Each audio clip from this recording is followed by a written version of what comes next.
It's Movie Time is produced by John DeSando. Listen to shows and read reviews online at WCBE.org.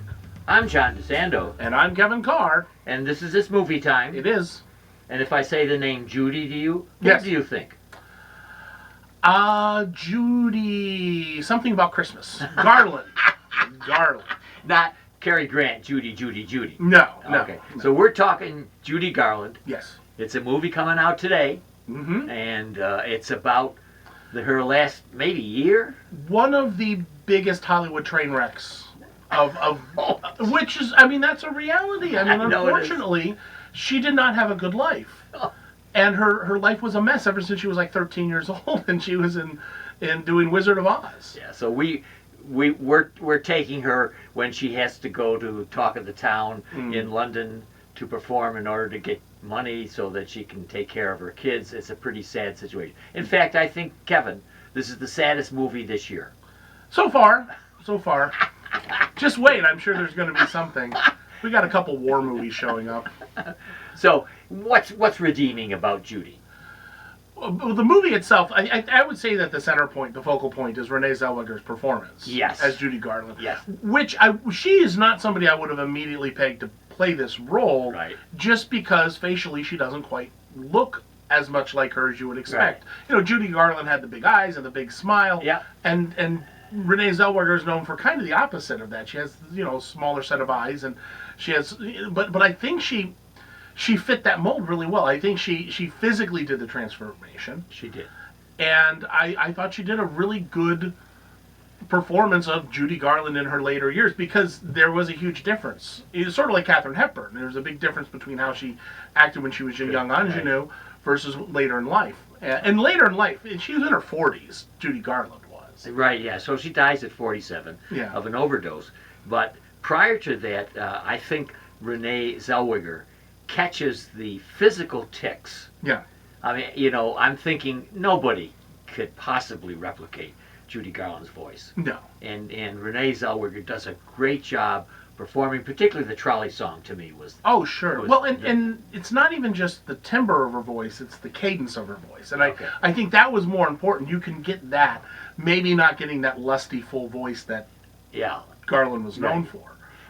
We have to slog through more of her marriages, at least her fifth marriage, and maybe her fourth. But we have to see her contend with Sid Luft about played the kids.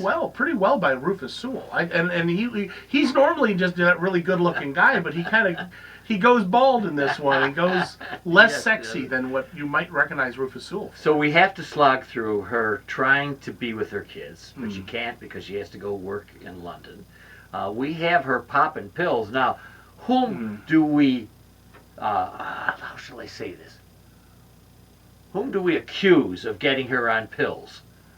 Well, it didn't start in her 40s, that's for sure. No, it didn't. When she's a kid. When she's a child, yeah. There's the depiction of Louis B. Mayer. Mm-hmm. And he was quite a tyrant, apparently, with her. Generally, moguls, a lot of people who were very, very wealthy, especially in the 30s, during a depression, but they still had a consolidation of wealth. They were usually doing some things that were a little unsavory, especially when you're dealing with image and that sort of public relations push, which in old Hollywood is glitzy and glamorous. And I think that they don't hit too hard on this, but I think the point is well made that it is all a illusion. There is no innocence of childhood for child actors. And it is all business. Yeah. And don't mess around with my movies. Louis tells her. Yeah. He says, okay, I got plenty of young women who would love to have this, so if you want it, you just go. Because she's complaining that she doesn't have a life to Louis. At age 16, too, or 15, actually. Yes, right. So when she slows it up, Louis is not kind. But I love that depiction. There was something about him that suggested exactly what you do. Here is Hollywood. Here's the business of Hollywood.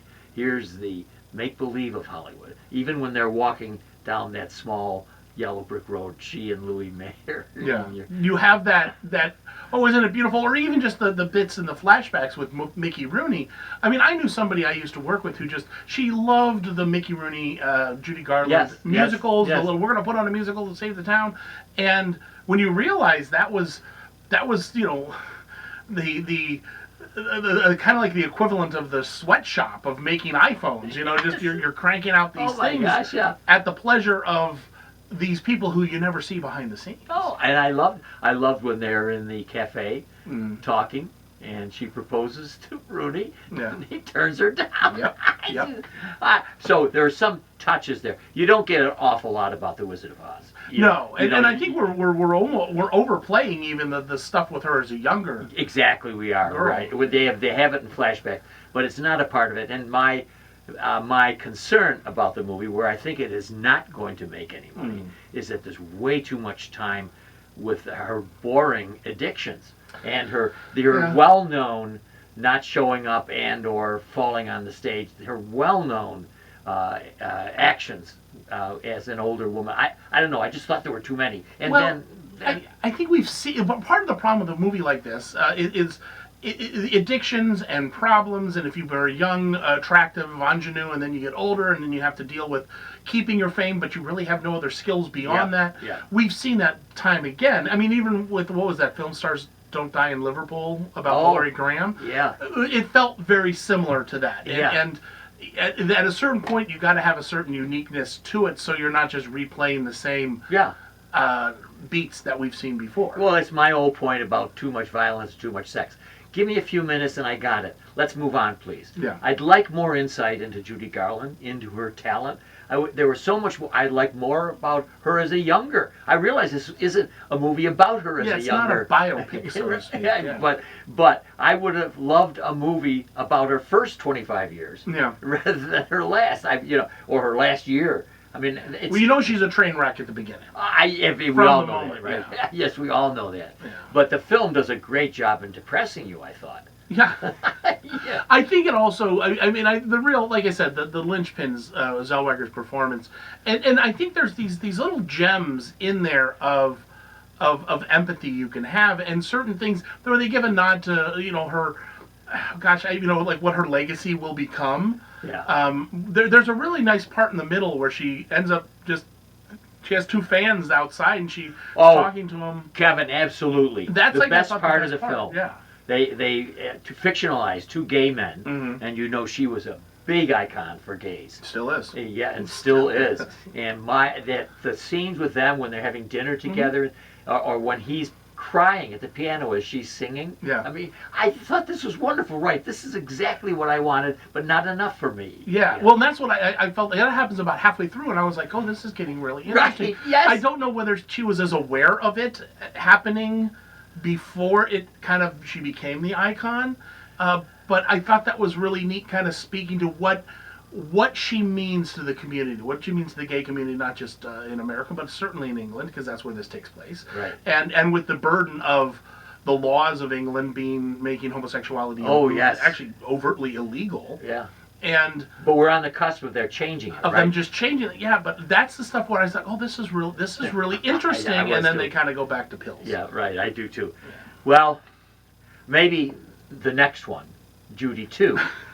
will be when 16 to 25 or something. Oh, okay. I was gonna say there ain't much left after this movie. There isn't any much. It's like 6 months and then she's out. Kevin Carr, the movie is Judy.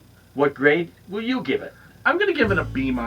Okay. And a lot of that's for Zellweger's performance, especially her final song in the movie. And I'm going to award it a C+, and that plus is for her performance. Good. So we're very close together. Yes. Not a waste of time, but it is a sad movie. Yeah.